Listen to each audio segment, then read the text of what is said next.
Hi, this is Chico Resch. You are listening to the Let's Go Devils podcast on the Primetime Radio Network. Happy Devils Tuesday. This is Game Day Live, coming to you live from the Primetime Radio studios here in beautiful New Jersey, an undisclosed location in the bunker. And in the bunker in the Midwest, we got Vinnie Parise of Chicago, Illinois, and welcoming our friends from American Whiskey, 51 Edison Place, in the beautiful downtown section of Newark, New Jersey, the Ironbound section, next to Championship Plaza, across the street from Prudential Center, as the Devils are going to take on the Pittsburgh Penguins tonight. Playoff implications with the victory tonight. Oh, we see that crowd over there at American Whiskey. Vinny, how are you, my friend? I'm doing very good. I'm excited. Today's a big game for the New Jersey Devils. They got absolutely smoked in their most recent game against the Winnipeg Jets. And this Pittsburgh Penguins team is fighting tooth and nail to make it to the postseason. So, they're going to be playing their heart out. The Devils have had success against Pittsburgh this season. And Pittsburgh knows that. Luckily, it's a home game at the Rock. They'll be wearing some green. It's going to be fun to watch. So I'm excited for it. Yeah, I'm pretty excited for it. I also think that this could be the passing of the torch. And I know I'm being controversial when I say this, but the Pittsburgh Penguins have ruled hockey for the last 15 years. They've been relevant. They have been relevant. And, well, Sidney Crosby's getting a little older. Same with Malkin, Letang. This is their last gasp. And then you have Jack Hughes and Nico Hischier and the rest. And assuming that Luke Hughes and Nemitz can get here soon enough, we'll pass that torch. Because I think that day is going to eventually happen. That day is eventually going to happen. And I think it could be tonight. I agree. And the Devils have had major success against Pittsburgh this season. There were a couple games that went really well for them. An overtime winner, Dougie Hamilton. You might remember the game where Jack Hughes scored in the first minute against Pittsburgh. It's been all nice against them so far this season. And, we've seen what Crosby and Malkin have done throughout the course of their career. You can only hope that the Devils kind of pull off something like that. I know it's hard to win 3 cups over the span of a Core's prime. But, if I had to pick a team in the Metropolitan Division to win the most in the next 10 years, I would pick the Devils. I know that Hurricanes are probably going to win it this year, I think, unless the Devils win every game the rest of the season and Carolina goes on a little bit of a slump. I think that's kind of what it's going to take at this point because it's just so hard to make up 2 or 3 points with 4 games left or 5 games left, whatever it is. The regular season ends in 10 days. So they're running out of time to do that, and you're going to get the Rangers in the first round probably. You never really know how this season's going to go, but I think at the end of this season, we're going to look at it and be like, wow, they really did take a big step this year based on the expectations going in. And then next year and the year after and the year after that is when you really start to hope to see some deep playoff runs that hope to end with Gary Bettman handing the cup off to Nico Hischier. I will say this, though. If the Devils are going to make a run right now, they would have to run the table. But really, I think where it's going to count, if the Devils can beat Boston on that Saturday, that's where the division could be won. Because I think tonight and Thursday against the BJs, the Blue Jackets, they're winnable games. They're absolutely winnable games. And then you look ahead to next week. Now, granted, some teams may be already eliminated. Who knows? But Buffalo, I would not discount them out because they're a young and upcoming team that's looking to play for next year. Some of these players on their roster, young players. And then the Washington Capitals, what are they going to do in the last game of the season? I think the Devils can take 4 out of 5 based on those games, but it's the one against Boston is going to be the key. Now, granted, the Devils are going to need some help from Carolina. They've got to lose a couple, and they certainly may. But can you imagine, Vinny, the last game of the season, game 82 for both Carolina and the Devils, would have playoff implication? Yeah, I think it's certainly possible, and make no mistake about it. There's a chance the Bruins sit Marchand or Pasternak, or Pasternak probably not. He's got 60 on his mind. He might actually try and go for it. And I do think that could play into the Devils' favor. Are the Bruins just going to overfeed Pasternak, which leads to mistakes, that leads to goals for the Devils, who actually do have something to play for in terms of their team seeding? Does Bergeron take a seat for a game? Does Krejci take a seat for a game? What do they do with McAvoy and Nome, who are both Norris Trophy contenders? What goalie are they going to start? There's all sorts of things that could go on with that Bruins game that influence the outcome of it.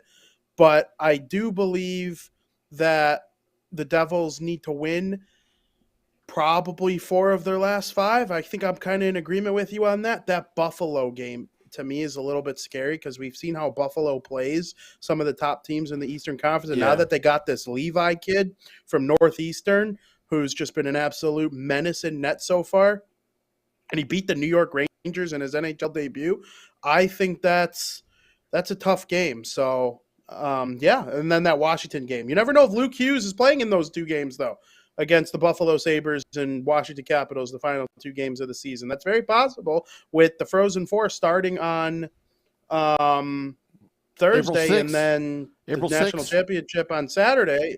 Yeah. So, you never know how those are going to impact the team. But really quickly, before we move on, I know we got Buddy here at the American Whiskey who's wearing a Pittsburgh Penguins Jaromir Jagr jersey, but he's also got a New Jersey Devils hat on.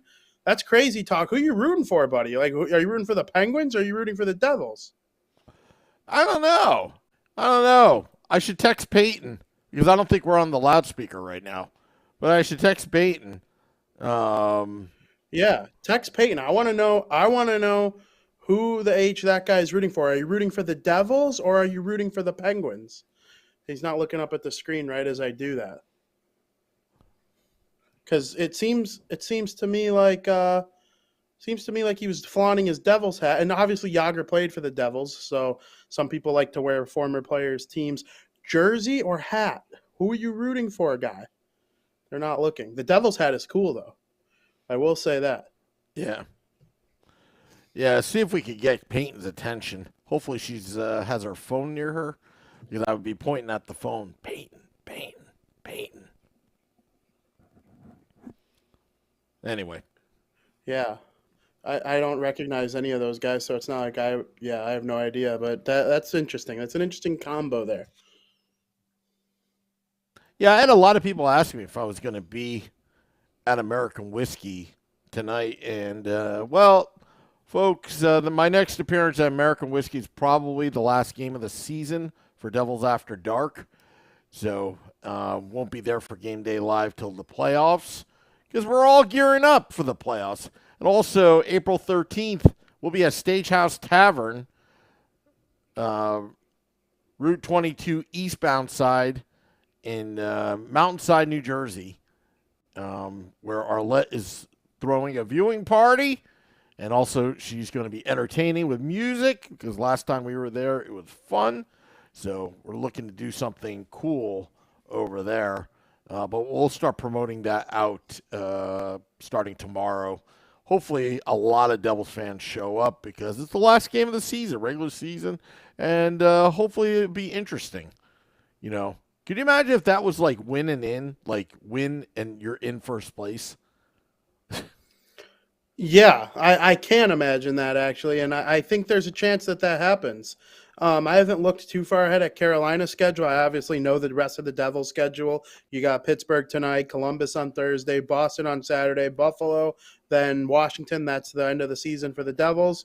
But Carolina, I'm pretty sure they have the Lightning one of the times.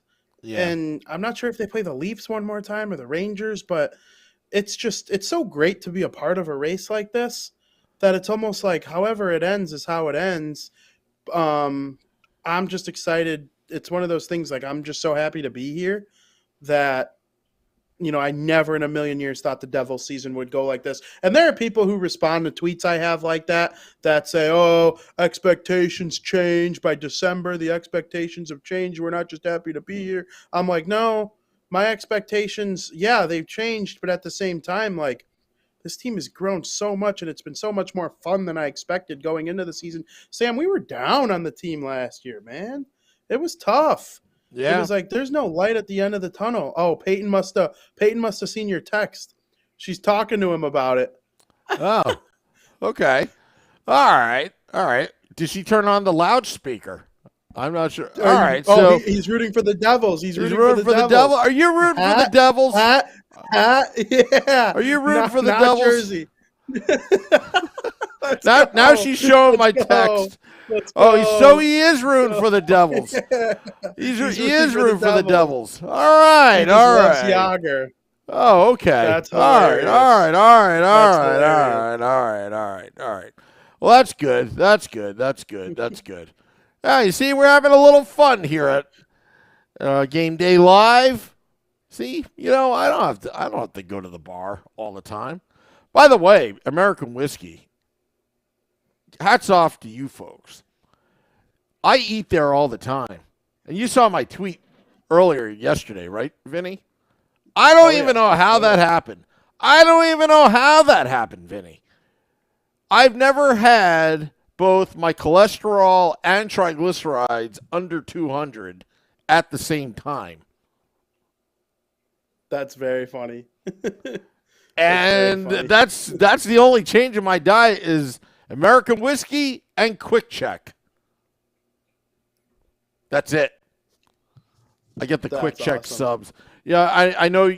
Have you tried Wawa yet when you were here? Oh, yeah, I went there 3 times in 4 days while I was there. Let me tell you something. I don't want to sway your opinion. Wawa sucks.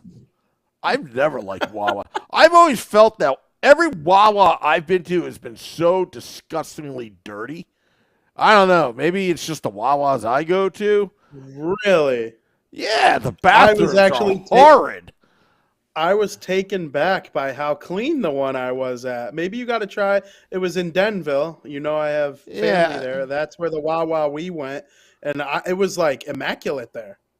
Okay. All right. Well, then I'm gonna have to try it because maybe I just go to the Wawas in areas that nobody wants to go in, if you know what I mean. I don't know. I just find their hoagies, or as what they say in South Jersey, their hoagies, nothing special. I don't know. Some people say that Wawa, their coffee is the best, all of that. Max says, I went to a Wawa in Amish land, Pennsylvania, and it was immaculate. Well, truth be told, some people don't know this, but I used to work at Radio Shack in college. And every once in a while, they'll have a corporate meeting, and it was in Harrisburg, Pennsylvania. And any time I went to, from State College, PA to Harrisburg, there was actually a wagon parking lot for the Amish. So there was the regular parking lot at this meeting, and then there was a whole wagon lot. True story. Anyway. Very interesting. I think finding out that you worked at Radio Shack back in the old days probably the least surprising thing of all you want to know something? and now we're going to go off the rails like what we did at Devils After Dark, trying to, mitigate our pain for that 6-1 loss. Truth be told, I was a clown at Radio Shack. Corporate hated me, but there was nothing they could say.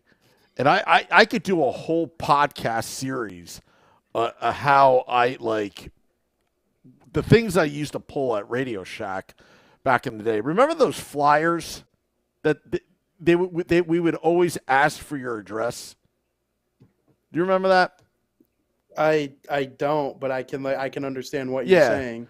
So as a salesman at Radio Shack, putting myself through college, okay? You get graded on the percentage of how many names and how many first and last names you get, and the addresses that you punch into the computer before you make a sale.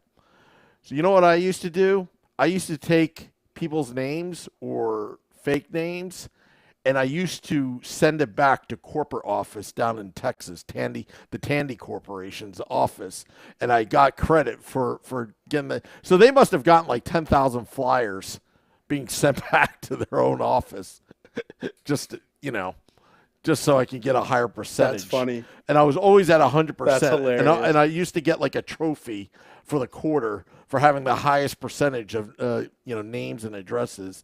And I used to answer the phone.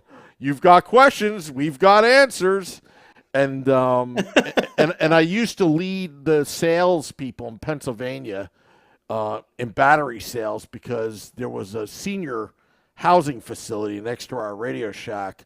And do you know how many senior citizens used to come in to get hearing aid batteries? I can go on and on and on and on and on about that. But anyway, I figured I'd enlighten Game Day Live with some of my experiences working at Radio Shack. But anyway. Yeah, I felt like a loser working there, especially when, in Penn State, their engineering students are like doctorate and going for their master's degree, and they would come with a Penn State corporate card. I'm going to tell you something, Vinny, that still bothers me to this day. I did their kids' homework. I did their homework for them. Anytime they came in for those parts, I did their homework. I literally have a PhD in electrical engineering, but I don't have the paperwork. Can you believe that? That's funny. Yeah, it's a true story. And you helped all them. Yeah. So if you ever see a famous Penn State engineer that invented, some kind of electrical contraption, you may have to think, did Sam Wu have something to do with that development of that person? Anyway. Yeah. I would bet you did. 100%. Scary part is half of these kids didn't know anything. That's the scary part, because it's like, come on. You don't know watts and joules and all, anyway. That's another story for another day. I don't know. I mean, it's getting that part of the season, Vinny. Devils, Penguins. I'm looking really forward to it. I'm seeing all the predictions going in the Game Day Live YouTube channel, and also the whatchamacallit, and the Facebook Live. And also Little Fireboy says there's a Doug Gilmour jersey behind the tables, behind the bar. Are you serious? Is there? Oh yeah, there is. Let's get a zoom in right now. Oh, Dougie Gilmour. Yeah, I see that. Good call, Little Fireboy. I bet you everybody's outside right now drinking because it doesn't look crowded at American Whiskey. They're probably all outside. Like today, it's 65, 70 degrees outside. Yeah, and the game is pretty close to starting for how late we got on today. So, some guy can't pronounce the name says 12-0 Penguins. Get out. Should I put him in timeout? Yep. See ya. Yeah. I am a lifelong Penguins fan. This show up in my recommended for some reason, so I am here. Oh, well, thank you anyway. We compliment the Penguins probably more than any other team on this podcast, right? Yeah, Besides the Devils, of course. let's be classy New Jerseyans here, Vinny. Well, I'm glad you came because the Penguins era is over, so you can come over to the dark side and be a Devils fan. Anyway, just jokes. They're my favorite team in the Metro. That's not the Devils. I would say they've been the most fun to watch in the last 20 years. What, the Penguins? Yeah, them and the Capitals. I would say from the Metro. Oh, from the Metro, yeah, I would say that. I think. Yeah, you start expanding across the whole league. I think of Colorado, obviously the Blackhawks, the Kings, the Oilers, but from the Metro, I would say the Penguins and the Capitals. They've held the torch for the last 10 or so years, and now it's kind of being passed along a little bit to the Devils, and then we'll see if the Rangers are able to sustain what they're doing. We'll see how long Carolina will be as good as they are. I really think that, with a couple smart moves there that, what are they called? The Islanders could really keep building on what they're doing. So it'll be interesting. Yeah. All right, so let's get to our predictions because we've got a lot of people predicting. Let me just read it off, rattle off real quick.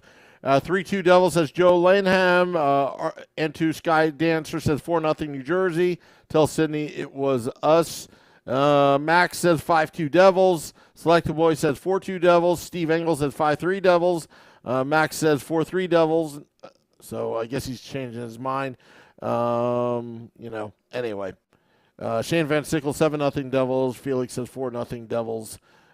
Vinny, Dennis says 7-3 Devils. Vinny, what is your prediction? I believe the New Jersey Devils will beat the Pittsburgh Penguins in overtime by a final score of 4-3. All right. Oh, look at Peyton. No. Look at that. All right. All right, Peyton. Entertaining our fine guests. Yeah. Yeah. That's very good, Peyton. All right. So what was your score, Vinny? 3 in overtime. Devils win. Sorry, you cut out. 4-3 Devils in overtime. Okay. So I have to text you your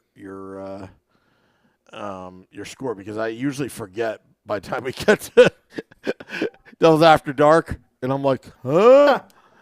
And Mrs. Wu is doing taxes right now. So anyway, I'm going to say 8-3 Devils. That's a bold prediction, isn't it? 8-3 Devils? Yeah, that is a bold prediction. Yep. Yeah, 8-3 Devils. I think it's possible if they really get their skating legs going under them and keep it going strong and be quick and hard on the puck. You never know. So Hopefully you end up being correct there. Yeah, I mean, it's going to be 8-3 Devils. I'm telling you, after what happened, that debacle against the Winnipeg Jets, Jack Hughes is like, look, I got to get 100 points. I better start getting my act together. So anyway, want to thank all those tuning in to this podcast, dropping the podcast in about 20 minutes on all of our podcast pages, Apple Podcasts, Google Podcasts, Spotify, Amazon Music Prime, Audible, iHeart app. Vinny, it was a pleasure. We'll be back for Devils After Dark after the game. Scotty, a Sirius XM Liquid Metal, and I will recap the game that was. I hope you go back to American whiskey afterwards. All right. Well, Vinny, you have a great rest of the evening. Enjoy the game. Devils, Penguins coming up next. Till next time, let's go Devils.